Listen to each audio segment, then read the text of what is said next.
ఆరాధనా క్రమాన్ని ప్రారంభించుకోవటానికి మీరు చూపినటువంటి గొప్ప కృప కొరకై మీ వందనాలు. ప్రారంభం నుండి ఇప్పటి వరకు ఈ పాటల క్రమం అంతట్లో, ఆరాధనా క్రమం అంతట్లో మీ సన్నిధిని, మీ కృపను, మీ క్షేమాన్ని నాతో మాతో ఉంచి మమ్మల్ని నడిపించి మీరు మహిమ పొందారు. మీకు వందనాలు, మీకు స్తుతులు స్తోత్రాలు. అయినా సండే స్కూల్ బిడ్డలను మీరు నిలబెట్టుకున్నారు. ఆరాధన ప్రభు నీకు మహిమకరముగా జరిగించారు. బిడ్డలను వాడుకున్నారు. ఇక రానున్నటువంటి దినముల్లో నీ ఆత్మ చేత ప్రతి ఒక్కొక్క బిడ్డ నింపబడి నిన్ను ఆరాధించేటువంటి జ్ఞానాన్ని బిడ్డలకు దయచేయమని ప్రభువా మేము ప్రార్థన చేస్తున్నాం. మీ వందనాలు, మీకే స్తుతులు స్తోత్రాలు. అయినా ఈ పాటల క్రమం అంతట్లో మా స్తుతులను మీరు అందుకొని ఉన్నారని, మా స్తుతుల సింహాసనము పైన మీరే ఆసీనులై ఉన్నారని మేము నమ్ముచున్నాం. మీ వందనాలు, మీకు స్తుతులు స్తోత్రాలు. అయినా పరమ తండ్రి, ఇక్కడ ఉన్నటువంటి బిడ్డలందరి కొరకై మీ స్తుతులు. ఇక రావాల్సినటువంటి అనేక మంది బిడ్డలను బట్టి మీ సన్నిధిలో మేము ప్రార్థన చేస్తున్నాం. మీ స్తుతులు. బిడ్డలను మీ సన్నిధికి నడిపించమని ప్రభా, బిడ్డలందరి ద్వారా, మా ద్వారా, ఈ యొక్క ఆరాధన క్రమము ద్వారా మీరు మాత్రమే మహిమను పొందమని ప్రార్థన చేస్తున్నాం. మీకు వందనాలు. అల్పుడను అయోగ్యుడను నీ దీన సేవకుడైనటువంటి నేను మీ సన్నిధిలో ప్రభా నీ మాటలను విషదపరచు నిమిత్తమై ప్రభా నిలువబడుతూ ఉండగా నీ నిగూఢమైనటువంటి పరమ సత్యములను ప్రభా నేను కాదు కానీ నాలో మీరుండి నాకు మాకు మీరే తెలియజెప్పమని, నేర్పించమని ప్రభా మేము ప్రార్థన చేస్తున్నాం. మీకు వందనాలు. మీకే స్తుతులు స్తోత్రాలైనా సహాయం చేయండి. నీ మాటలు వినటానికి కావలసినటువంటి వేగిరపాటును, అటు జ్ఞానమును, తెలివిని, ఆత్మను, ప్రార్థన సిద్ధపాటును బిడ్డలందరికీ మీరు దయచేయమని ప్రభా మేము ప్రార్థన చేస్తున్నాం. మీకు వందనాలు. నీ మాటలు వినేటువంటి జ్ఞానాన్ని దయచేయండి. నీ ఆత్మ చేత నింపమని ప్రార్థన చేస్తున్నాం. అయ్యా మీకు వందనాలు, మీకు స్తుతులు స్తోత్రాలు. అయినా సహాయం చేయండి. మంచి వాతావరణాన్ని మీరు దయచేశారు. బిడ్డలందరినీ మరి ఒక మారు ప్రార్థన చేస్తున్నాం.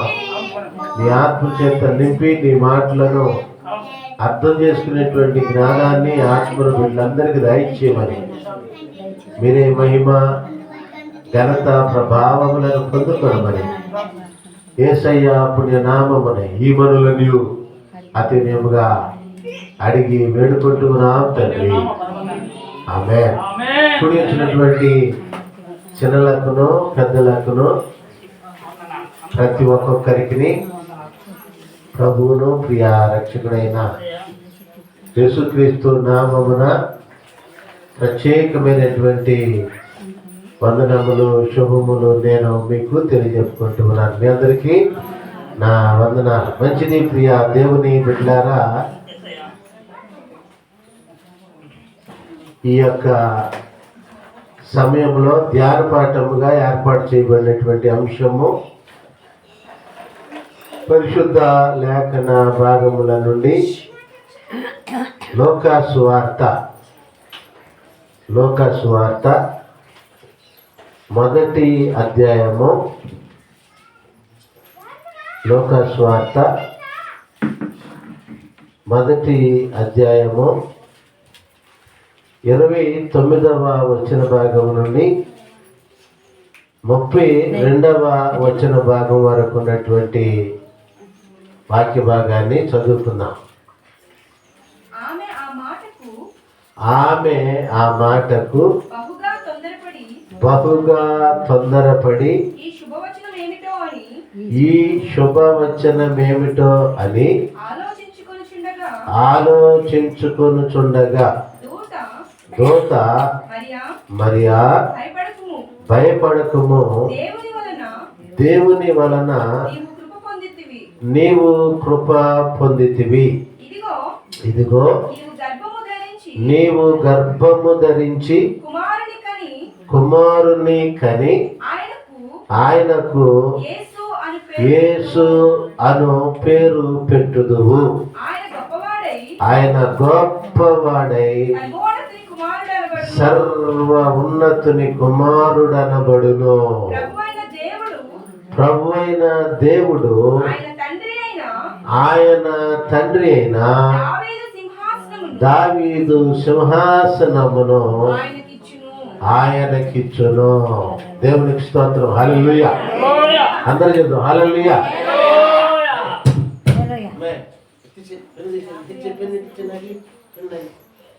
ఇటు చూడు కూడా మాట్లాడారు. ప్రభునందు ప్రియ దేవుని బిడ్డలారా, మనము ఈ యొక్క ఆదివారపు ఆరాధన క్రమంలో ధ్యాన పాఠముగా లోకాసు వార్త 1వ అధ్యాయము 29వ వచనం నుండి 32వ వచన భాగం వరకు ఏర్పాటు చేసుకున్నాం. మనం చదువుకున్నటువంటి వాక్య భాగం అంతట్లో 32వ వచనం మనము ఈరోజు ధ్యానించబోతా ఉన్నాం.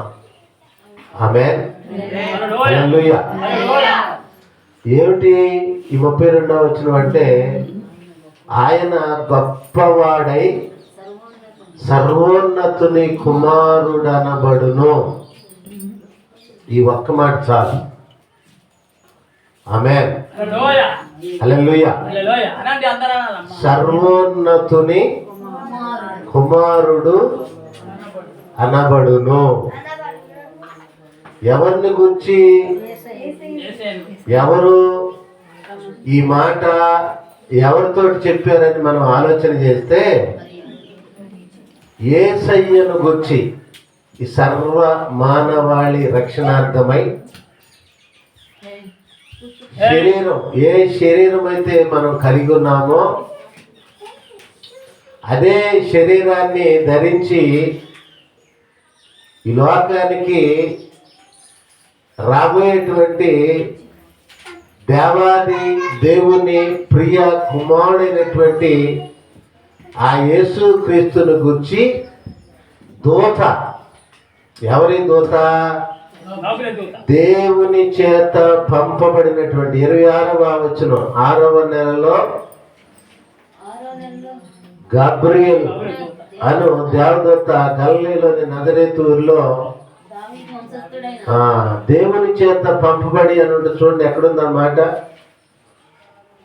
సరే, అది అట్లా ఉంచుదాం. దేవుని చేత పంపబడినటువంటి దూత ఎన్నో వచ్చిన అమ్మా, ఎన్నో వచ్చిన అది 27వ వచనం. చప్పట్లు కొట్టండి ఒకసారి ఆమెకి. రైట్, మంచిది, చాలు.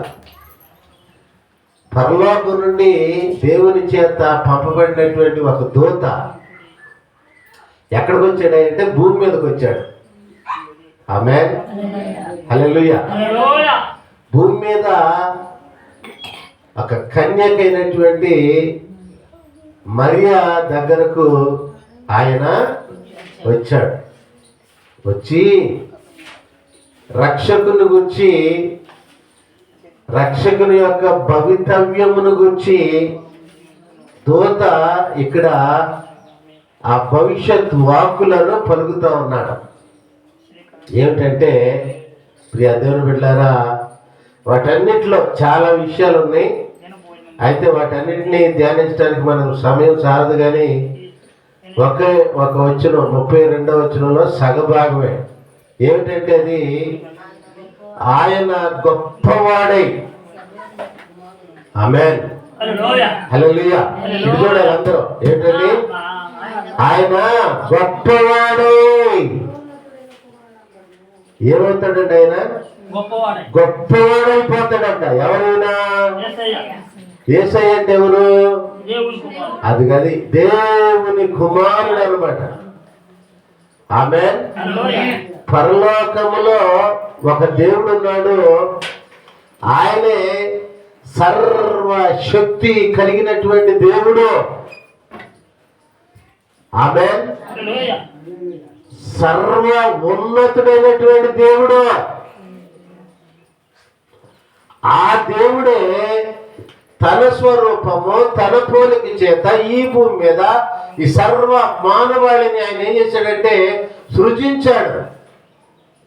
ఆమేన్. హల్లెలూయా. అలా సృజించినటువంటి దేవుడు, ప్రియ దేవుని బిడ్డలారా, ఈ లోకానికి ఒక దూతను పంపి ఆ దూత ద్వారా ఈ యొక్క వర్తమానం ముందస్తుగా ఎవరికి తెలియజెప్తా ఉన్నాడు?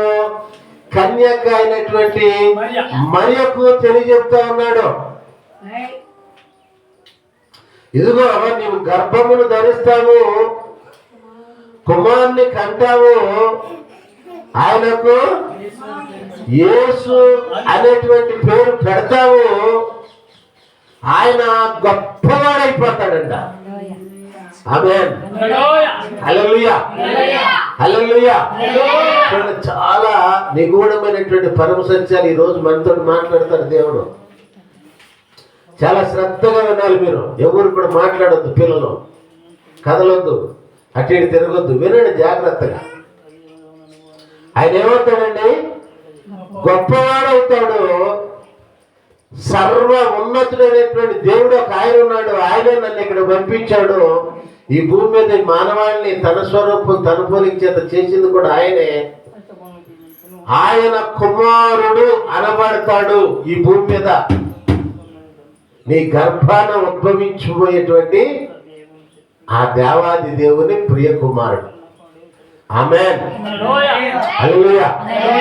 ఆవిడ అసలు మొదటిగా ఏమందంటే చూడండి, ఈ శుభవచనం ఏమిటి? 29వ వచనం. తొందరపడి, ఆమె ఆ మాటకు బహుగా తొందరపడి ఈ శుభవచనం ఏమిటో అని ఆలోచించుకొని చుండగా. ఆమేన్. దూత ఏం చెప్పాడంటే చక్కగా, చాలా చక్కగా పాడారండి ఈ పాటని. పరిశుద్ధ ఆత్మ నిన్నే ఎన్నుకున్నది, సర్వ ఉన్నతుని మహిమ నిన్నే కమ్ముకున్నది, ఆది అంతములు లేనివాడు నీ పుత్రుడు, దావీదు గర్జనెత్తు రాజేంద్రుడు, నీ గర్భాన పుట్టబోవు దేవదేవుడు, యుగ యుగాలు జగ జగాల దేవుడు దేవుడు. ఈ సంగతులన్నిటిని కూడా దూత కన్యక అయినటువంటి మరియతోటి చెప్పాడు. ఆయన చెప్పినటువంటి మాటలన్నింటిలో ప్రత్యేకమైన ప్రాముఖ్యమైనటువంటి మనం ఈరోజు ధ్యానించేటువంటి మాట, ఈ సర్వ మానవాళికి ఎంతో ప్రయోజనకరమైనటువంటి మాట ఏమిటంటే, ఆయన మొట్టమొదటి ఏంటంటే గొప్పవాడైపోతాడంట. ఆమేన్. హల్లెలూయా. ఆయన ఏమవుతాడండి? గొప్పవాడైపోతాడంట. ఆయన గొప్పవాడయ్యి మరలా ఏమని పిలువబడతాడు?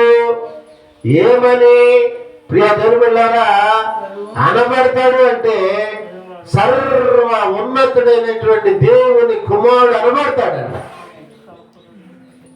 అసలు ఈ మాటలు చూడండి, ఎంత థియాలజీ ఉందో వీటిలో, ఈ మాటల కడుపులో.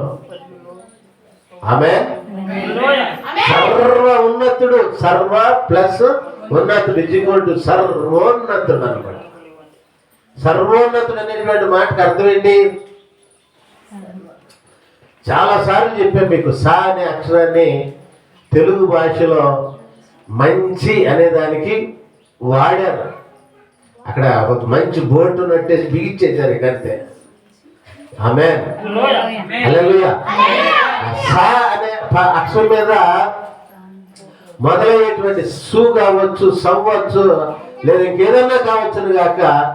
ప్రియ దేవుని బిడ్డలారా, సం కావచ్చు, అది మంచికి ఆ అక్షరాన్ని వినియోగించారు. ఇక్కడ తండ్రి అనేటువంటి దేవుని గురించి కూడా పరిశుద్ధాత్మ దేవుడు మనకేమని చెప్తూ ఉన్నాడంటే, ఆయన సర్వోన్నతుడు.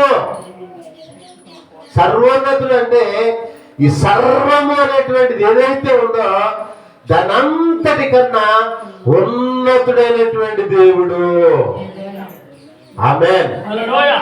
ఈ సర్వాన్ని మనం చూస్తున్నాం. మనిషి చూడండి, ఏదైనా ఉందండి అంటే ఎక్కడన్నా ఉందా? మనిషి చూడండి, ఆకాశం విమానాలు వేసుకొని తిరిగి చూస్తున్నాడు. మనిషి వెళ్ళని అదేంటి మనిషి వెళ్ళందే చూడండి. ఒక సూర్య ఆ గోళం మీదకే, చంద్రమండలం మీదకి వెళ్తున్నాడు, ఇంకెక్కడెక్కడికో తిరుగుతున్నాడు, సముద్రం అడుగుకి వెళ్తున్నాడు, అన్ని దిక్కులకి అన్ని వైపులకి వెళ్తున్నాడు, అన్నింటిని గురించి తెలుసుకుంటున్నాడు. ఆ దేవుని బిడ్డలారా, అయితే మనము దేన్నైతే చూస్తూ ఉన్నామో, దేన్నైతే అనుభవిస్తూ ఉన్నామో, ఈ సర్వము అనేటువంటిది ఏదైతే ఉందో ఈ సర్వము కన్నా ఆయన మెరిట్ అయినటువంటి వాడు, గొప్పవాడు. ఆమేన్. ఇప్పుడు ఇక్కడ మన ఎదురుగా అదే అని ఎందుకు చెప్పుకోవాలండి? ఏమండి, ఇక్కడ సెంటు ₹1,00,000 చెప్పారండి. అమ్మో, ఇక్కడ సెంటు ₹1,00,000 ఇదే మీరు ఎంత అంటున్నారు? మన పెద్దయ్య గారు ఒకసారి చెప్పారు, చిట్టుబాబు మనం చూపించా, బెంజి కంపెనీ దాటినాక చిట్టుబాబు గారు ఇది కూతంత చోటు మనం ఇస్తుందండి అంట. ఎంత అని చెప్పారండి దాని రేటు? అదా మర్చిపోయాడు చిట్టుబాబు గారు, 50 కోట్లు. ఎంత మహా అయితే అంత కూడా ఉంది. ఈ ఇంటి చోటు, ఈ గుడి ఇల్లు చోటు, గుడి చోటు కలిపితే అంత కూడా ఉండదు.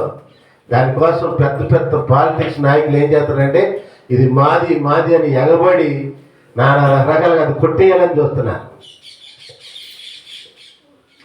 విజయవాడ మహాపట్నంలో బెంజీ కంపెనీ పక్కనే ఉన్నటువంటి మన మెట్రోపాలిటన్ మిషన్ సంబంధించినటువంటి చర్చి ప్లేస్ అది, వర్క్మేనపేట అన్నారు.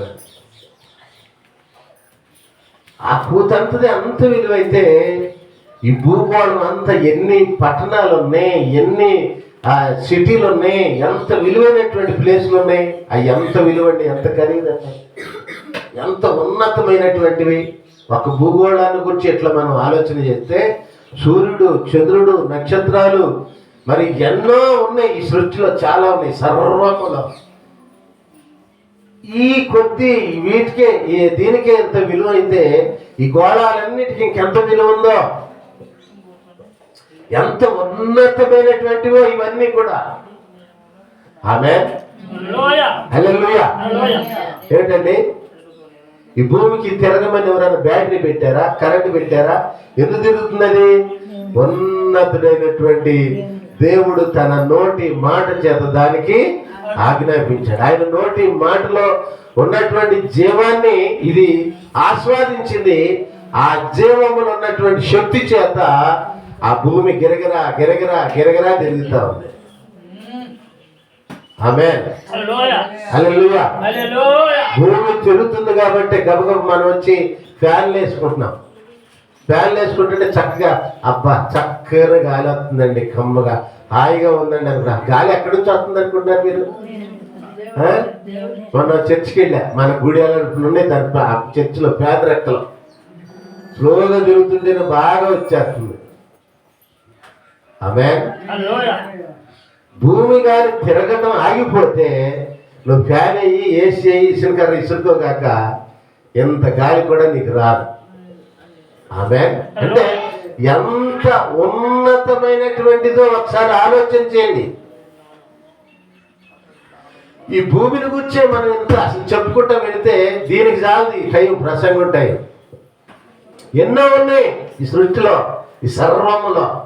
అయితే మన ఆరాధించేటువంటి మన తండ్రి అయినటువంటి దేవుడు ఈ సర్వము కన్నా ఉన్నతుడైనటువంటి దేవుడు అంట ఆయన. ఆమేన్. హల్లెలూయా. హల్లెలూయా. అయ్యి అసలు మనం చూసే ప్రతిదీ కూడా ఆయనదే.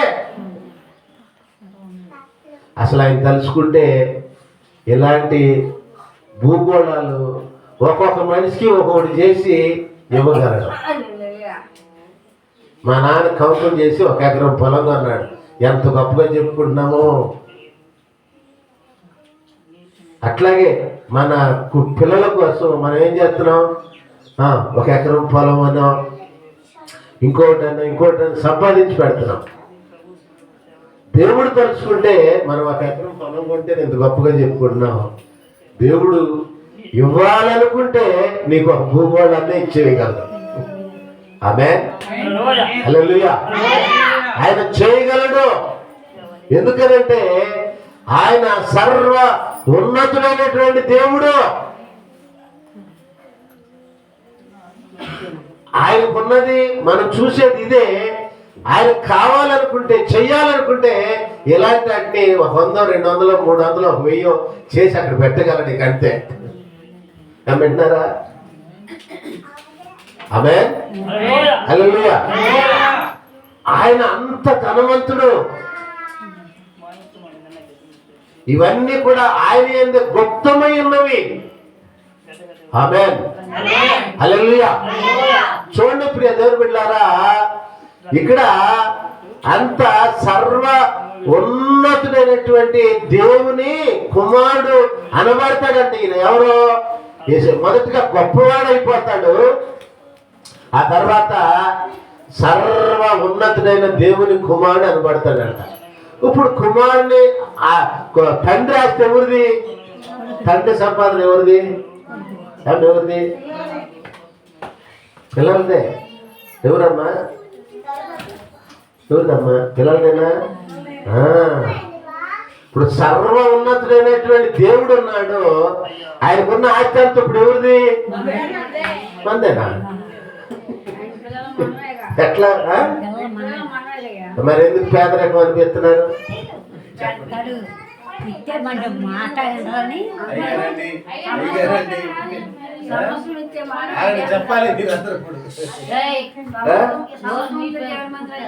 చెప్పండి అమ్మా, ఎందుకు మనము ఆ పేదరికాన్ని అనుభవిస్తా ఉన్నాం?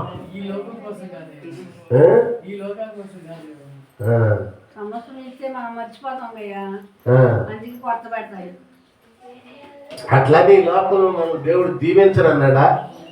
ఇవ్వనన్నాడా? ఆశీర్వదించనన్నాడా? మరి అబ్రహాంకి ఎందుకు ఇచ్చాడు? మాట్లాడండి. అబ్రహాం ఈ భూమి మీద ఉండగానే తీయండి ఆదికాండం 13వ చేయండి, 2వ వచనం నుంచి చదవండి.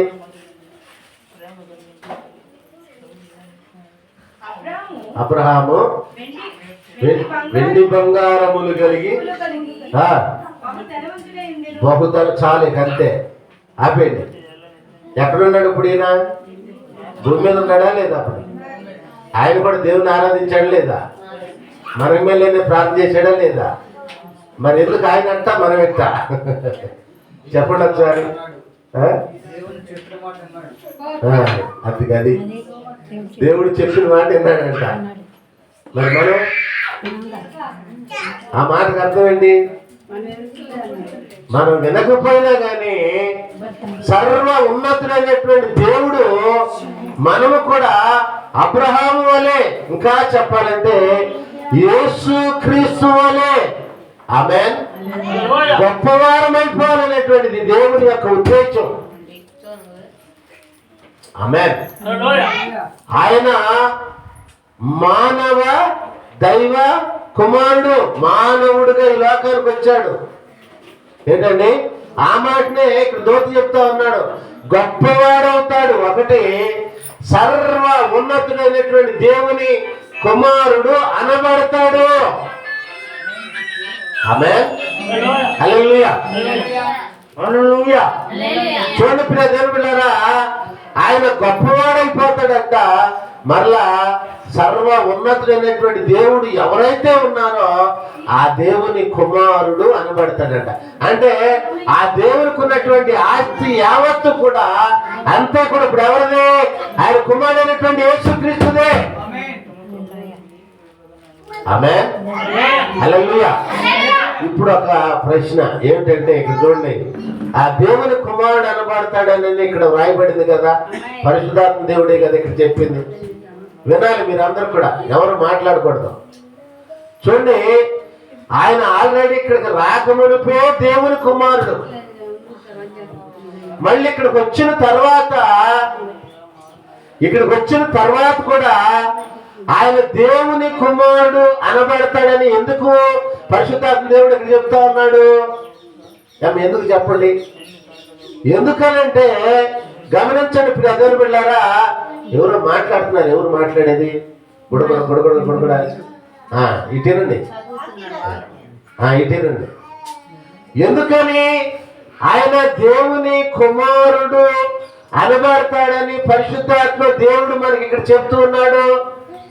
ఎందుకని ఆయన గొప్పవాడైపోతాడని పరిశుద్ధాత్మ దేవుడు ఇక్కడ మనకు చెప్తూ ఉన్నాడంటే, దేవుని బిడ్డలారా, లేఖన భాగాల్లో ఒక వాక్య భాగం ఉంది. ఏమిటది? దేవుని కుమారుడైన యేసుక్రీస్తు స్వారూప్యములోనికి ఈ సర్వ మానవాళి మలచబడాలి లేదా ట్రాన్స్ఫార్మ్డ్ అవ్వాలనేటువంటిదే తండ్రి అయిన దేవుని యొక్క ఉద్దేశం. ఆమేన్, హల్లెలూయా, హల్లెలూయా. ఏదైతే మనము చేయబడాలని తండ్రి అయినటువంటి దేవుని ఉద్దేశమో, ఎవరి సొత్తుగా మనము మలచబడాలి, మార్చబడాలనేటువంటిది తండ్రి అయిన దేవుని యొక్క ఉద్దేశమో, ఎలాగైతే మనము చేయబడాలనేటువంటిది దేవుని యొక్క ఉద్దేశమో, ప్రియ దేవుని బిడ్డలారా, ఆయన ఏం చేశాడంటే ఆయన కుమారుడు అనేటువంటి యేసుక్రీస్తుని లోకానికి పంపించి, మానవునిగా పంపించి మనందరికీ దీన్ని ఒక టైం టేబుల్ గా లేదా రోల్ మోడల్ గా దేవుడే చూపించేశాడు. అంతే. ఆమేన్, హల్లెలూయా. ఏ మనుషుడైతే యేసు క్రీస్తు గొప్పవాడవుతాడు ఈ భూమి మీద, అదే రీతిగా ఏ మానవుడైతే దేవుని బిడ్డలారా ఆయన కుమారుడైనటువంటి యేసుక్రీస్తుని తన సొంత రక్షకునిగా అంగీకరించి గొప్పవాడవుతాడో ఆ మనుషుడు యేసుక్రీస్తు స్వారూప్యంలోనికి మార్చబడతాడు. ఆమేన్.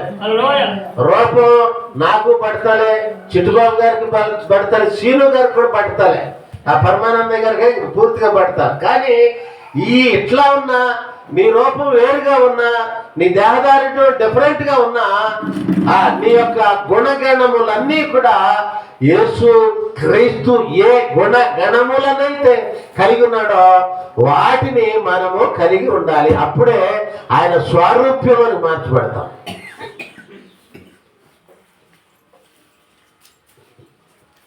అప్పుడప్పుడు వింటా ఉంటాం మనం. ఏమని వింటాం? ఏమింటామండి? మనిషి వాళ్ళ నాన్నలాగా లేకపోయినా ఆ నాన్న రూపం, ఆ నాన్న స్వరూపం పిల్లోడికి లేకపోయినా బుద్ధులన్నీ కూడా ఆ నాన్నే వచ్చినాయండి అంటారా? అంటారా? ఆ నాన్నలాగా ఉండడు, వాళ్ళ అమ్మలాగా కూడా ఉండడు. కానీ బుద్ధులు మాత్రం ఆ తండ్రియే ఉంటాయి. అప్పుడు అంటారు ఏమని? మనిషి మార్పు అయినా కానీ, రూపం వేరైనా కానీ, బుద్ధులు గుణగణాలన్నీ కూడా ఎవరివి? తండ్రివేనండి అని అంటారు. అలాగనే యేసు క్రీస్తు లాగా ఉండకపోయినా ఆయన ఏ గుణగణములనైతే కలిగి ఉన్నాడో, కృపా సత్య సంపూర్ణుడా. యేసయ్య ఎవరండి? కృపయు సత్యమును సంపూర్తిగా ఆయనలో కలిగి ఉన్నటువంటి దేవుడు, దేవుని కుమారుడు. ఆమేన్, హల్లెలూయా. అందుకని ఆయన గొప్పవాడైపోయాడు. అన్ని నామముల కన్నా పైనామము యేసుని నామము. చాలా నామాలు ఉన్నాయి ఈ లోకంలో, ఈ భూమి మీద. నేను దేవుణ్ణి అని చెప్పుకున్నటువంటి దేవుళ్ళు కాకుండా పుట్టుకొడుకులేక పుట్టుకొచ్చినటువంటి వారు అనేక మంది ఉన్నారు ఈ లోకంలో. అయితే ఈ నామములన్నిటికన్నా పైనామం అయిపోయిందంట యేసయ్య నామం. ఎందుకని? ఆయన మరణాన్ని కూడా జయించినటువంటి దేవుడు. నేను మరణాన్ని జయిస్తాను అని చెప్పి చాలా మంది అన్నారు. ఉదాహరణకి బౌద్ధుడు ఏమన్నాడంటే, ఆ నేపాల్ దేశం నుండి వచ్చి గయ అనేటువంటి ఆ ప్రాంతంలో చెట్టు కింద కూర్చున్నాడు. ఆయన చెట్టు కింద కూర్చొని ఆయన చెప్పింది ఏంటంటే, మనుషుడు మరణాన్ని జయించాలి, అప్పుడే మనుషుని యొక్క జీవితానికి సార్థకత. పరమసత్యాన్ని తెలుసుకున్నాడు, కానీ అనుసరించాల్సినటువంటి మార్గాన్ని అనుసరించలేదు. యేసుప్రభుని నమ్ముకుంటే బాగా ఉండేది, కానీ ప్రియ దేవుని బిడ్డలారా, నేను చేయిస్తాను చూడండి అని చెప్పి చెట్టు కానుకొని కూర్చున్నాడు. మనిషి 22 రోజులు ఆహారం తినకపోతే చచ్చిపోతాడు. నీళ్ళు తాగైనా బ్రతికేయచ్చు ఒక 22 రోజులు. 22 రోజుల తర్వాత చనిపోయాడు.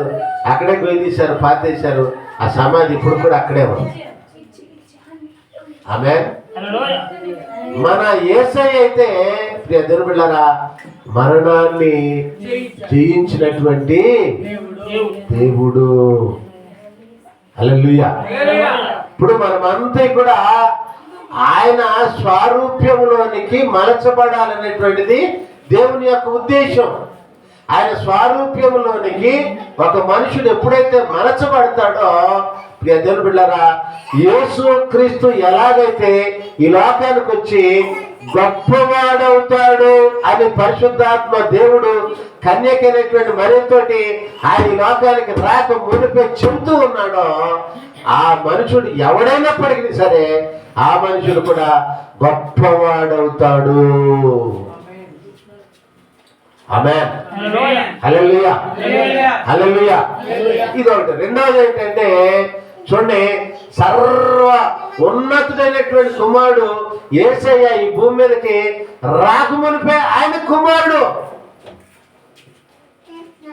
ఇక్కడికి వచ్చి కూడా ఆయనకు కుమారుడు అనబడతాడు ఈయన అని చెప్పి ప్రియ దేవుని బిడ్డలారా, దూత కన్యకైనటువంటి మరియతోటి చెబుతా ఉన్నాడు.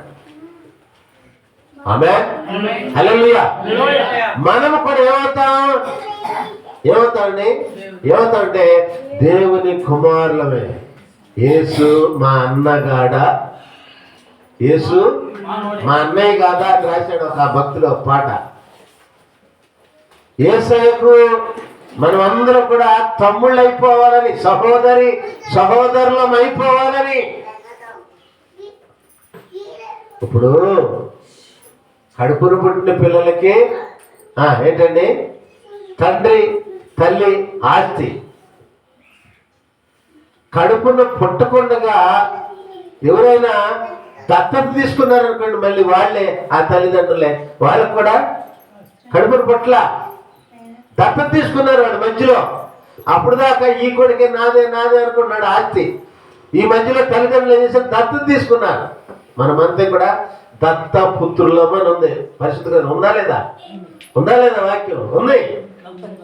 దత్తత ఎవరినైనా తల్లిదండ్రులు తీసుకున్నారనుకోండి, కడుపున కన్నటువంటి బిడ్డలతో సమానంగా వాళ్ళకు కూడా ఆస్తి పంచాల్సిందే. ఆమేన్. ఎవరైతే యేసయ్యలాగా ఏంటంటే గొప్పవారు అవుతారో, ఎవరైతే ప్రియ దేవుని బిడ్డలారా యేసయ్య ఎలాగైతే ఈ భూమి మీదకి వచ్చి దేవుని కుమారుడు ఇదే శరీరంలో, మళ్ళీ మనం వాటర్ ఇస్తామని లేదంటే బకాయి ఇస్తామని, నీకేంటయ్యా నువ్వు దేవుడు కదా, నువ్వు నీతిగా ఉంటావు, నీకు కుదురుతుంది, మేము మనుషులం అయ్యా, మాకు కుదరట్లేదయ్యా, పద్దాకి ఇది శరీరంలో ఉంచామయ్యా, ఇది ప్రతిదాన్ని చూసిన దాన్ని అల్లా కోరుకుంటుందయ్యా. ఏంటండి చూసిన దాన్నల్లా మీకు చెప్పకపోవటం ఎందుకని, అమ్మగారు నేను రోజు బండి మీద అటు ఆగిరిపల్లికి వెళ్ళే మలవెల్లి అడవిలో గుండె వెళ్తున్నాం. చూడండి సైతాన్ని ఎట్లా తెలివిగా లాగేస్తుందో. అక్కడ ఇంతలా ఉన్న సండ్ర పడుతుంది, ఇంత బాగుంది. చూస్తున్నా, అమ్మగారితో చెబుతున్నా, చూస్తున్నా. అమ్మగారు అంది, అయ్యో నిన్ను ఇంటికొచ్చి పట్టుకెళ్తారు, నీ కర్మ అంది. నేనన్నా మనకు ఒక పచ్చడి బండ, చిట్టుబాబు గారికి ఒక పచ్చడి బండ, సీనుకు ఒక పచ్చడి బండ, రాంబాబుకు ఒక పచ్చడి బండ, నానికి ఒక పచ్చడి బండ అవుద్ది అమ్మాయి అన్న. ఇటు దేవుడు, ఇటు సైతాను. ఇటు దేవుడు, ఇటు సైతాను నన్ను ఒక 2 వారాల నుంచి పీకేస్తున్నాడు అంతే. చూశారండి ఎంత తెలివిగా సైతాన్ని పనిచేస్తాడో. నువ్వు ఏదంటే ఇష్టపడతావో దాని ద్వారా నిన్ను లొంగజెత్తాడు సైతాన్. ఆమేన్. ఏంటండి చూడండి, ఇక్కడ మనం దేవుని కుమారులమైపోవాలని దేవుడు ఏ ఆస్తిని, ఏ స్వాస్థ్యాన్ని, ఏ ఆ ధనాన్ని ఏంటండి కలిగి ఉన్నాడో ప్రియ దేవుని బిడ్డలారా, దానంతటిని కూడా మనము కలిగి ఉండాలనేటువంటిదే దేవుని యొక్క ఉద్దేశం. ఆమేన్. హల్లెలూయా. అందుకనే ఆ యోహాను సువార్త 3:16 దేవుడు లోకముని ఎంతో ప్రేమించను కాగా ఆయన తన అద్వితీయ కుమారునిగా పుట్టినవాని యందు విశ్వాసముంచు ప్రతివాడును నశింపక. ప్రతివాడు అంటే నువ్వు దేవుని కొడుకు కాదు. అసలు మొదటిగా దేవుడు చేశాడు నిన్ను, ఆయన కుమారుడుగా, ఆయన కుమార్తెగా చేశాడు. సర్పము తన కుయుక్తి చేత అవ్వను మోసగించడం ద్వారా క్రీస్తులో ఉన్నటువంటి సరళతను, పవిత్రతను మనం కోల్పోయాం, దేవునికి వ్యతిరేకం అయిపోయాం అంతే. అసలు ఆమేన్. దేవుని కుమారులము, దేవుని కుమార్తెలము అనేటువంటి మాటను మనం పోగొట్టుకున్నాం, కోల్పోయాం దాన్ని. ఆమేన్. హల్లెలూయా. అయితే ప్రియ దేవుని బిడ్డలారా, దేవుడు మరలా ఏమిటండి మనకు పూర్వపు వైభవాన్ని, ఆయన కుమారుని, ఆయన కుమార్తెను అని మొట్టమొదటిగా మనం ఎలాగైతే అనిపించుకున్నామో అలా మరలా మనము చేయబడాలి అనేటువంటిదే దేవుని యొక్క ఉద్దేశం. అందుకనే ఆయన కుమారుడైనటువంటి యేసుక్రీస్తుని మనుషునిగా ఈ లోకానికి పంపాడు. ఆయన మానవుడే వచ్చాడు, ఈ లోకంలో పుట్టాడు, పెరిగాడు, గొప్పవాడు అనిపించుకున్నాడు. ఆమేన్. మరలా దేవుని సర్వ ఉన్నతుడైనటువంటి దేవుని కుమారుడు నేనే అనిపించుకున్నాడు ఆయన. అలా మనము కూడా యేసు క్రీస్తు యొక్క స్వరూప్యంలోనికి మార్చబడాలనేటువంటిది తండ్రి అయిన దేవుని ఉద్దేశం. ఏమిటి ఆయన స్వరూప్యం, ఆయన పోలిక, ఆయన గుణగణం, ఆయన పని, ఆయన టార్గెట్ ఏంటంటే గొప్పవాడు అనబడ్డాడు ఒకటి. రెండవది దేవుని కుమారుడు అయిపోయాడు. మరలా చూపించాడు అన్నమాట. ఇక్కడ రాకమునిపై ఆల్రెడీ దేవుని కుమారుడు ఈ శరీరంలో ఏంటండి ఉండి కూడా మనం అనుకుంటాం కదా, అమ్మో ఇది చావలేకపోతున్నానండి, ఎట్లాగండి అని అనుకుంటారు. ఆయనే ఈ ఏదైతే ప్రతి దాన్ని ఆశపడేటువంటి శరీరాన్ని అయితే నువ్వు కలిగి ఉన్నావో ఆ శరీరంలోకి వచ్చి ప్రియజనుల కామ, క్రోధ, మదమాత్సర్యములను జయించి ఆయన గొప్పవాడైపోయాడు, దేవుని కుమారుడు అనబడ్డాడు. ప్రియ దేవుని బిడ్డల, దేవునికి స్తోత్రం. హల్లెలూయా. ఆ రీతిగా నీవు నీవు నీవు మనమంతా కూడా చేయబడాలనేటువంటిదే దేవుని యొక్క ఉద్దేశము. ప్రియ దేవుని బిడ్డల, ఎంతో మంది భక్తులు ఉన్నారు పరిశుద్ధ గ్రంథంలో. ఏమిటండి ఎంతో మంది భక్తులు ఉన్నారు. కొంతమంది దేవుని బిడ్డలుగా చేయబడ్డారు. ఆమేన్. హల్లెలూయా. ఏమిటండి దేవుని కుమారులు అర్పించుకున్నారు, దేవుని చేతనే అనిపించుకున్నారు. దానియేలు నీవు బహు ప్రియుడవు అన్నాడు దేవుడే. ఆమె వీడు అసలు అన్నం తింటలేదండి అంటారు. అన్నమే తింటలేదండి, ఏం చెయ్యం మేము? ఎట్లా ఇష్టం ఉంటుంది తల్లిదండ్రులకి? పండు ఇష్టం ఉంటుందా? ఉండదు. తల్లిదండ్రులు చెప్పింది చేస్తేనే ఆ పిల్లలు తల్లిదండ్రులకి ఇష్టం. ఆమేన్. హల్లెలూయా. దేవుడు కూడా చెప్తా ఉన్నాడు ఏంటండి, ఈ కాలాన్ని 3గా విభాగించారు. ఏమిటంటే, ఒకటి పితరుల యుగం, రెండవది యూదుల యుగం, మూడవది క్రైస్తవ యుగం. క్రైస్తవ యుగంలో మనం ఉన్నాం. 2 యుగాలు అయిపోయినాయి. ఆమేన్. పితరుల యుగంలో ఆ కుటుంబ యజమాని ఎవరైతే ఉన్నారో ఆయన తండ్రి అని కేకెత్తే చాలని దేవుడు వచ్చేసేవాడంట. వచ్చేసేసి ఏంటయ్యా ఏం కావాలని మాట్లాడేవాడంట. ఈయన అవసరం ఏదో చెప్పుకున్నాడు, అది ఇచ్చేసి ఆయన వెళ్ళిపోయాడు. మానవుని యొక్క అవిధేయతను బట్టి, తెలుగు తక్కువతనాన్ని బట్టి దేవుడు ఏం చేశాడంటే ఆ శిష్టాన్ని మార్చి చేశాడు. ఆయనే వచ్చి డైరెక్ట్గా మనుషులతోటి మాట్లాడే విధానాన్ని తీసి పక్కన పెట్టేసి ఆయన కోపం వచ్చింది. మరలా ఏం చేశాడు, అది తీసేసి యూదుల యుగం, ప్రవక్తల యుగంలో ప్రవక్తల ద్వారా మాట్లాడటం మొదలు పెట్టాడు. దేవుడు పోగొట్టుకోలే మనుషుల్ని, ఎందుకంటే ఆయన స్వరూపం, ఆయన పోలిక కాబట్టి. ఆమేన్. హల్లెలూయా. అక్కడికి మనిషి ఇంట్లో ఇంకా పడిపోయాడు. ఆ ప్రవక్తల ద్వారా కూడా మాట్లాడటం మానేసేసాడు దేవుడు. ఆపేసేసి ఇక చివరికి మనుషులు కదా వీళ్ళంతా, నా కుమారుడైనటువంటి యేసుక్రీస్తుని మానవ రూపంలో పంపితే, రాత్రి ఒకసారి సెమీ క్రిస్మస్ జరుగుతుంది. పిల్లలు అక్కడ డ్యాన్స్ చేస్తున్నారు. ఈ సంఖ్యలో ఉన్నారు 4-5 పిల్లలు, చిన్న చిన్న పిల్లలు. ఆవిట్లా అలా కాలర్ పట్టుకొని, తండ్రి కాలర్ పట్టుకొని అక్కడ తీసుకెళ్ళి అంటున్నారు. ఎందుకని? వాళ్ళు పిల్లలు, వీడు పిల్లోడే, అట్లా 2-3 చేశారు.